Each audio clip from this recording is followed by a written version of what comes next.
Chers amis de Océan TV, bonjour. Ce premier numéro de Qui fait quoi nous amène à la découverte de la maison de la société civile. Pour le faire, nous allons tenir un entretien avec son directeur, M. Armand Veillon. Suivez-moi.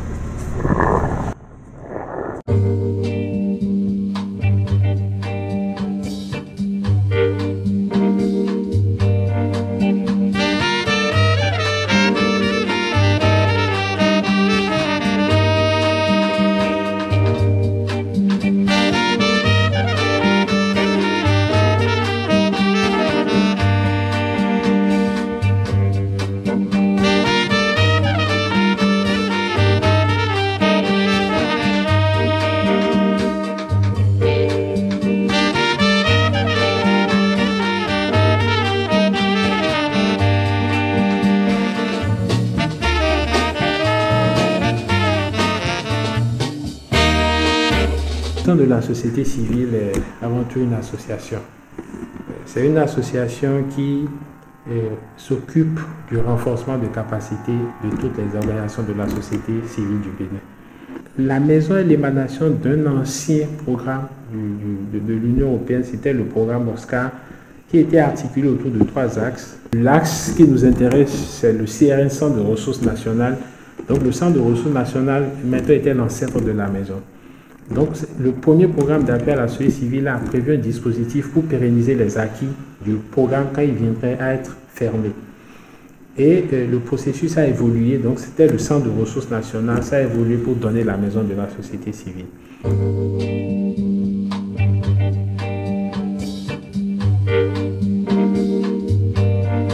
Nous intervenons sur le terrain du dialogue politique, et qui consiste pour nous essentiellement à faciliter les relations entre les organisations de la société civile et les pouvoirs publics. Le deuxième axe d'intervention, c'est beaucoup plus, disons, toutes les activités, tout ce qui a trait à la structuration, à une meilleure structuration du milieu associatif béninois. Vous voyez, quand on parle des organisations de la société civile, on a souvent l'impression qu'il s'agit d'une nébuleuse. Comment faire en sorte pour que les activités des associations, des réseaux soient plus visibles et lisibles. Et par rapport à ça, nous proposons un accompagnement pour que le membership soit une réalité. Les associations qui appartiennent à des réseaux soient fiers d'appartenir à ces réseaux-là et que les réseaux aussi pensent soutenir leurs membres. Le troisième palier, c'est la promotion du partenariat. Et quand nous parlons de promotion du partenariat, nous avons aussi 3 sous-niveaux, au moins 3 sous-niveaux. Le premier niveau, c'est le partenariat avec les structures étatiques. Il y a beaucoup d'opportunités qui s'offrent aux organisations de la société civile pour s'exprimer, mais ces opportunités ne sont pas souvent connues. Donc, au niveau des ministères, il y a des points focaux, société civile, nous avons travaillé avec ces acteurs-là il y a 2 ans. Nous allons reprendre, faire en sorte qu'au niveau des ministères, au niveau des structures publiques, on sollicite davantage les associations par rapport à leur rôle de veille, par rapport à l'expertise que ces associations ont développée sur le terrain. Donc,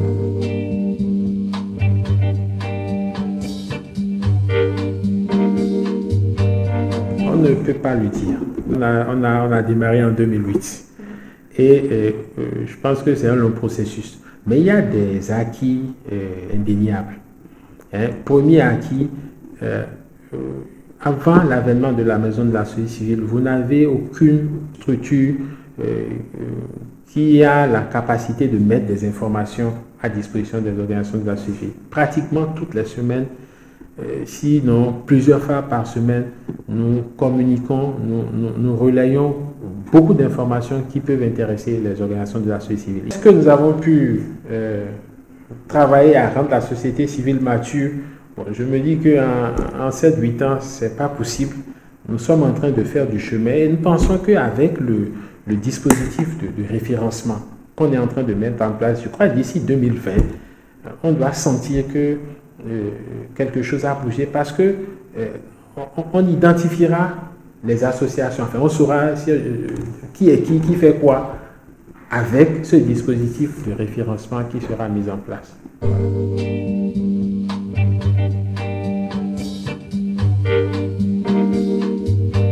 Il y a eu, si on me permet d'utiliser cette expression, une démocratisation des informations à l'intention, à l'adresse des organisations de la société. Ça, c'est indéniable. Avant la maison de la société civile, il y a eu un ancien programme de l'USAID, le programme Bingos, qui a renforcé les organisations. Mais depuis Bingos, donc après Bingos, l'entité qui a mis en place un dispositif de renforcement de capacité non payante, hein, c'est la maison de la société civile et c'est des outils qui sont à leur portée. Troisième, de mon point de vue acquis, c'est cette facilitation du dialogue politique. Comme je vous l'ai dit, il y a des situations qui ont été débloquées sur le terrain parce que les associations bénéficiaient de l'accompagnement de la maison de la société civile. Nous, on ne vient pas susciter les problèmes, ils identifient le problème et nous, on accompagne. Quand vous prenez par exemple Dobo aussi, c'est la même situation, il y avait des situations de crise, des situations, enfin, dialogue politique ou quoi. Sur le terrain du dialogue politique, je pense que nous avons fait de petits pas. Et il y a une initiative qui découle de tout ce qu'on a fait par rapport au dialogue politique et que nous sommes en train d'expérimenter actuellement. Vous voyez au niveau des communes, donc au niveau local, vous avez plusieurs cadres de concertation. Le ministère à charge du plan a mis en place une cellule pour le suivi de la stratégie de croissance pour la réduction de la pauvreté. Le mouvement africain d'évaluation par les pairs à sa cellule, le Haut Commissariat à la gouvernance. Bref, on a dénombré une dizaine d'espaces de concertation au niveau des communes. Et finalement, il y a une sursollicitation des acteurs qui animent ces cadres. Sursollicitation aussi bien du côté des OSC que du côté des autorités publiques, des autorités locales. Et nous avons, avec tous ces acteurs-là, développé le concept du cadre intégrateur qui est en expérimentation. Et ce cadre-là met ensemble tous les acteurs de développement au niveau local, mais rangé, c'est articulé autour de pôles thématiques. Donc,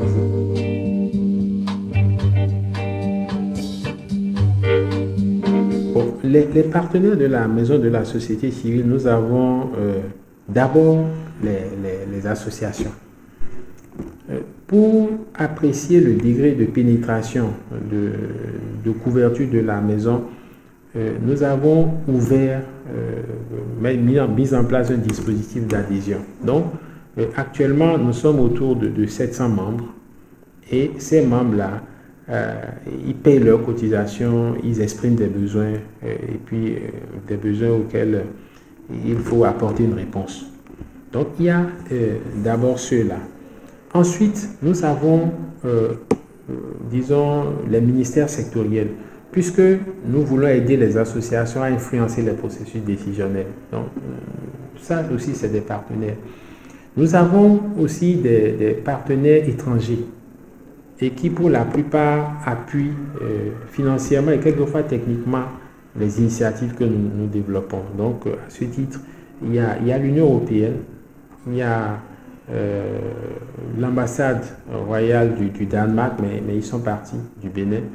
Il y a l'ambassade de France et puis je pense qu'il y a aussi GIZ.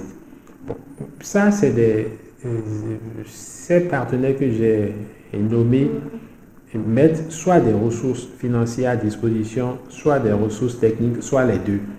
Mais au-delà de ces partenaires, il y a pratiquement tous les partenaires qui sont au Bénin, avec qui nous échangeons des informations, qui invitent à des activités et qui demandent de recommander un certain nombre d'associations qui les sollicitent. Voilà.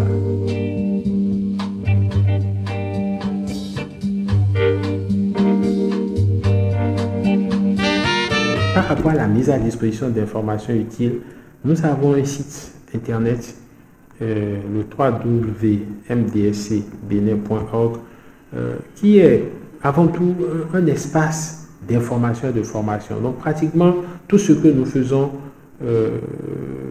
toutes les activités, enfin les principales activités sont annoncées sur le site et les rapports sont postés sur ce site-là. Maintenant, au-delà de cet espace virtuel, il y a un centre de ressources. Un centre de ressources ici à Cotonou.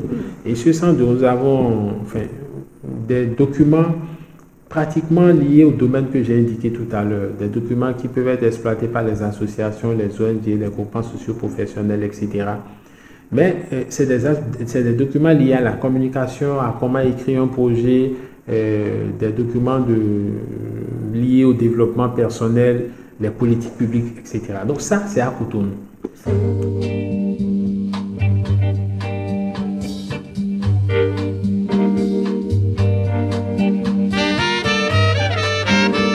Les perspectives sont heureuses. Perspectives parce qu'il y a un plan par rapport auquel nous travaillons.